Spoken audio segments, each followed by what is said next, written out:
following episode is sponsored by Rocket Coffee ATX. Welcome to Unshut, where nothing is off the table, keeping quiet and holding back is no longer an option.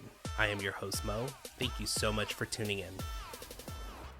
If you're wondering how we are 4 weeks in and doing sponsored episodes, well, I'm here to make shit happen. And just like everything else in my life, I am good at making something out of absolutely nothing. So if you have been tuning in since week 1, thank you so much for the opportunity to watch me grow. If you are in the Central Texas area, stay tuned for a Spotify exclusive giveaway from Rocket Coffee ATX. What inspired the following episode was coming to the realization that when it comes to podcasting, I am an absolutely no one. The past couple of weeks I have felt a little bit tense, and I have had a couple of days where I have just completely shut down. I've been feeling like I have so much to share and so much I want to say, but I am facing the fear, is there anyone even interested in hearing to what I have to say? It's definitely a risk. I am absolutely no one stepping into this. I did not choose to podcast about an industry that I know everything about, and I did not choose the easy route of discussing things like cheerleading, choreography, business, or even contacting friends who are still actively in those industries to make things a little bit easier.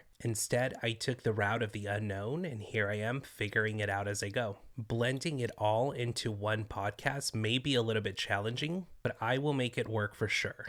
I want to take you through some memories when uncertainty came with some of the best rewards. I highly encourage everyone listening to take a moment and revisit some of the times you have faced rejection or maybe ideas flopped, but the plan you did not see coming was way better than the plan you thought you originally had. It's 2006, and just before I begin my senior year, my family decides to move from Colorado to Texas. As if adjusting to the move wasn't challenging enough, Texas decided that my high school credits from Colorado only counted as half credits. So needless to say, I had a lot of catching up to do, especially if I wanted to graduate with my graduating class. Apparently the move wasn't chaotic enough.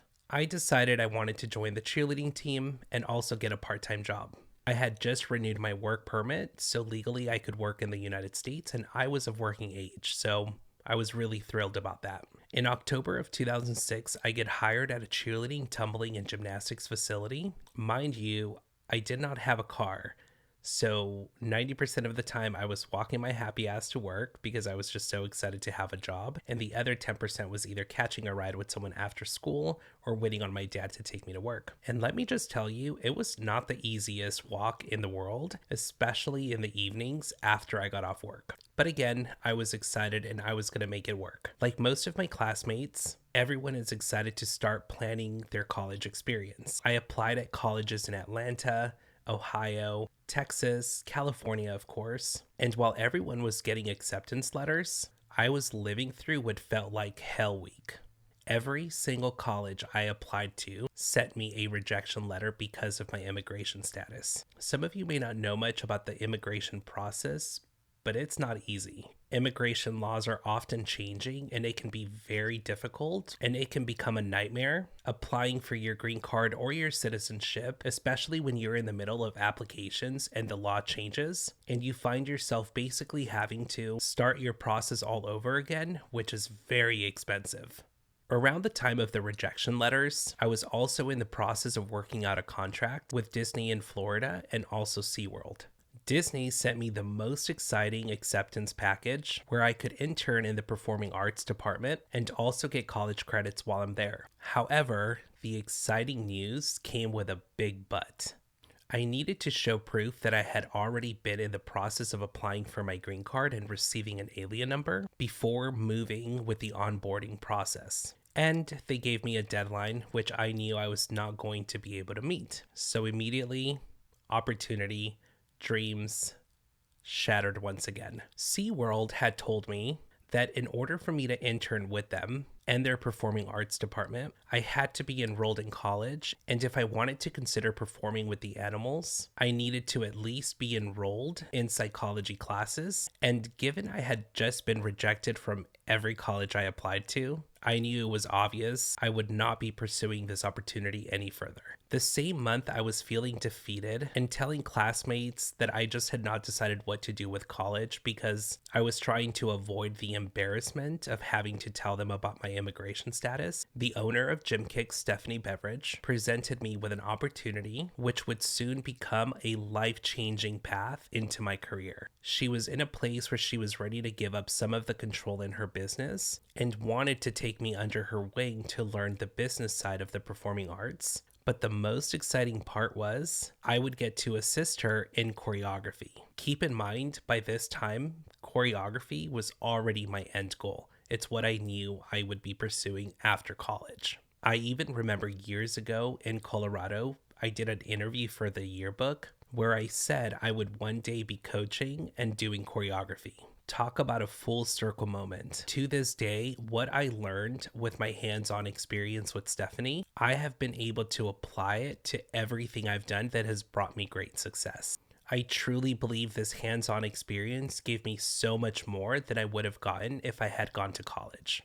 No offense to anyone who went to college, but not having student loans is nice. I have also seen so many of my classmates who by the time graduated, they did not even use what they got their degree in. And while most were just now starting to figure out what to do after college, I had already created a pretty successful career that would later on in life still become even bigger and better. And to this day, I've made more money than some who went to college and have been in that same field for years. And that's just a humble brag. Fast forward to a few years, I get the opportunity to work with one of the most successful programs in Dallas, Texas. And like most people in their 20s, I knew absolutely nothing about managing my own money. After paying bills, whatever was left over went straight to partying, straight to the bars.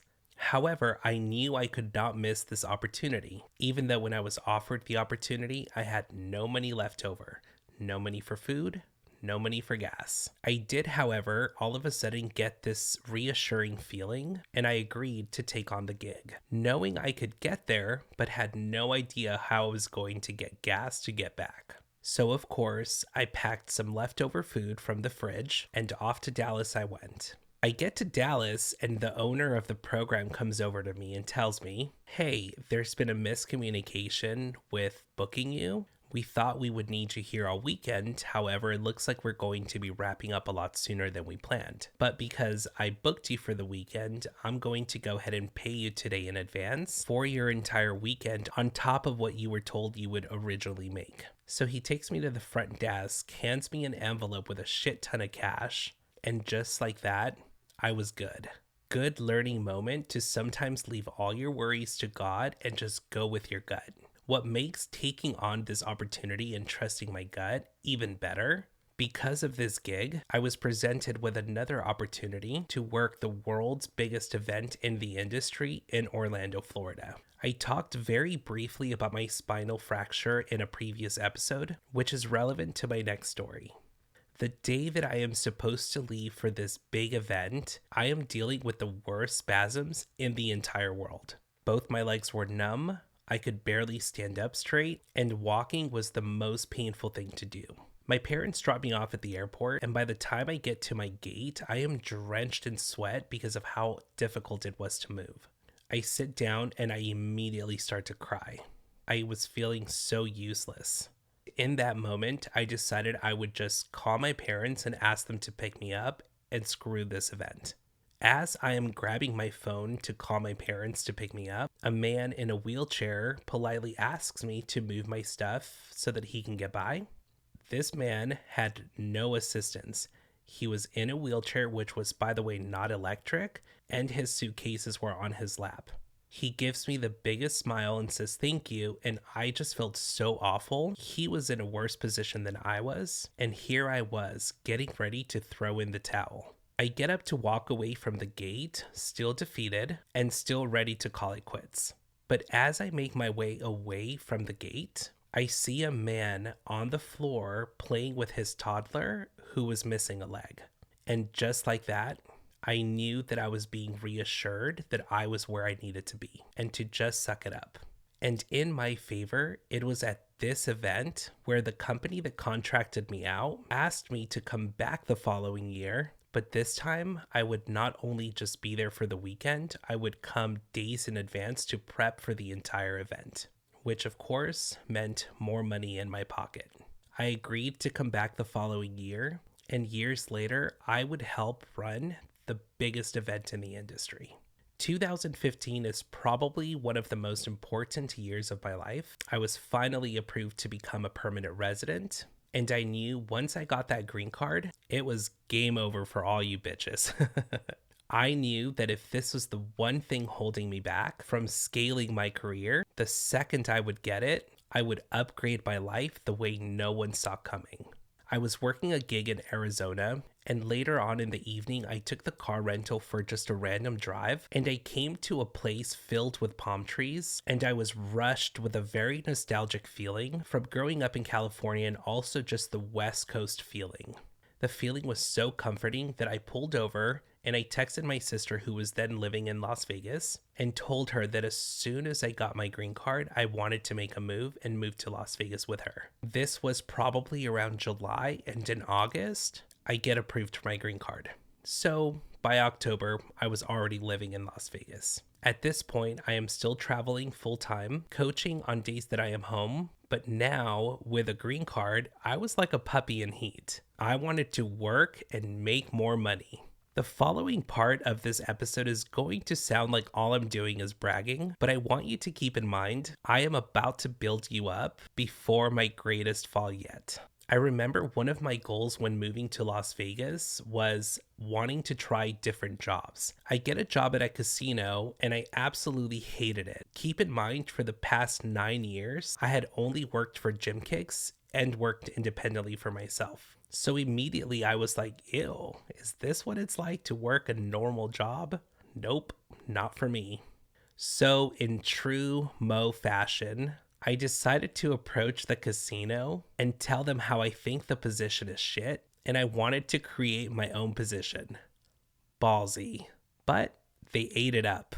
And we negotiated a position where on days I was not traveling, I would host mic nights and interact with guests and get them to participate in games like Cash Grabs, Spin the Wheel, and so many other games. This also meant I could wear whatever I wanted and not have to wear a corny uniform. Not long after that, I also took a position with Anytime Fitness. I was hired to manage personal trainers and get them clients, but I thought that was boring.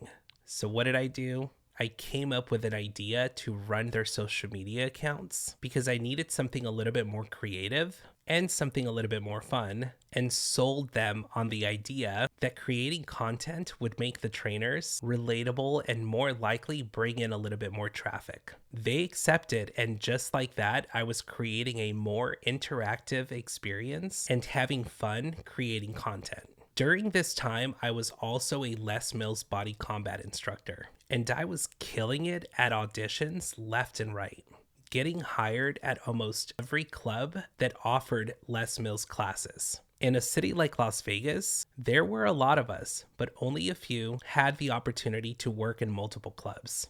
I soon realized I was wasting my time trying to be normal and working for other people when all along I could be working for myself. If I can always make something out of nothing, I could definitely run my own company. And why not?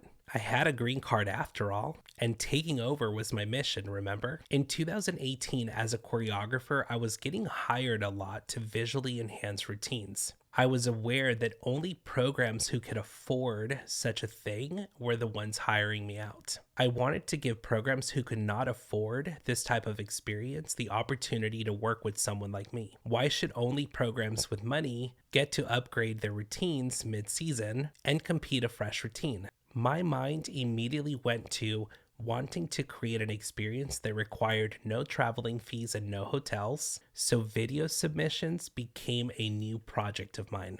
I was visiting my parents in Texas when I came up with the idea and decided to give it a try, and contacted every person I knew in the industry, and in less than 1 hour, I made over $1,500 right there in my parents' living room on my phone. The idea was genius. I could be at the comfort of my own home and work with so many different teams, and while programs were saving money, I was making a shit ton of it. I even extended the services to programs outside of the United States, and in 2019, Moz Industries was born.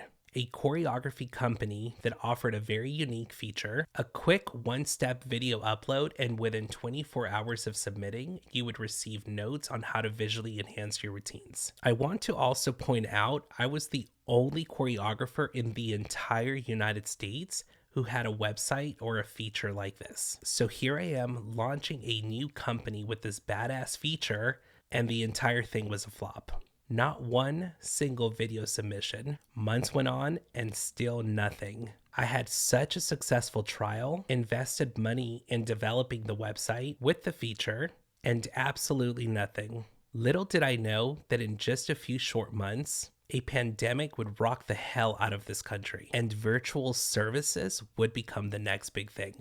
But we will get to that part here in a little bit. As part of my company's new launch, I personally wrote hundreds of letters to all the schools in Las Vegas in hopes to book local work and start putting all that traveling madness to a rest. I hand delivered every single letter, and weeks went on and I never heard back from anyone. I was feeling defeated, but I was feeling rejected like never before. So by this time, I am second guessing launching this company. I connect with the city of Las Vegas and become the only choreography company to become a vendor to not only assist their performing arts department, but to also train faculty and revamp the way they run their facilities.